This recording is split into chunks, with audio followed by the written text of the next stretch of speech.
48-year-old Mark Grant spent more than a quarter century in prison for a murder nearly all the original parties now agree he did not commit. I oftentimes ponder back like, wow, I actually went through that? I went through that? It was 1983 when 16-year-old Michael Goff was shot and killed in Edmondson Village after he refused to give up his leather jacket to a group of boys. One of them pulled out a handgun and shot him. At age 14, police arrested Mark at his childhood home. This grainy image, his booking photo. When you left that day, I didn't come back till 2012. there was no physical evidence to establish the identity of the shooter. No fingerprint and no murder weapon was ever found.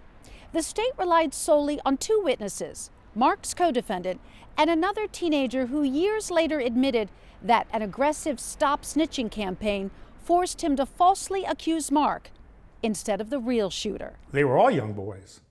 Attorney Phil Dante served as assistant state's attorney in the murder trial. If I knew then what I know now, I wouldn't have handled the case the same way at all. You wouldn't have prosecuted it. I wouldn't have prosecuted Grant for first-degree murder, that's for sure. The government likes finality. University of Maryland Law School professor Renee Hutchins led the clemency petition effort for Mark Grant, along with a team of students. A key point, she says, the victim's brother, who coincidentally served time with Mark, told law clinic interviewers, "I do not think Mark Grant shot my brother. I believe he was wrongly convicted."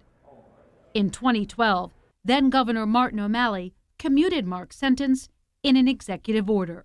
This was justice delayed, there is no question, but he's home, and he never should have been in.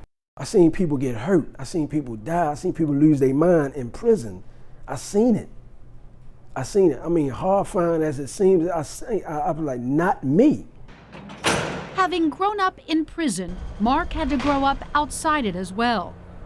Learning how to navigate technology, drive a car, and go on a date. A first for him at age 46.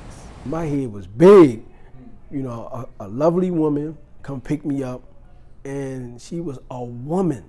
He was enjoying life on the outside, but it had changed. Families was more together.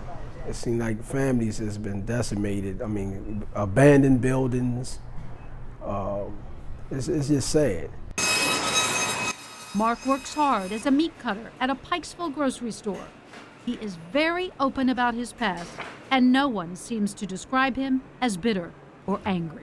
I don't know that I would have that strength of person to be able to endure what he did. The law clinic is not finished with this case. They will seek what is called a writ of actual innocence, which, if granted, would vacate Mark's conviction. Would you like to see him get that? Yes.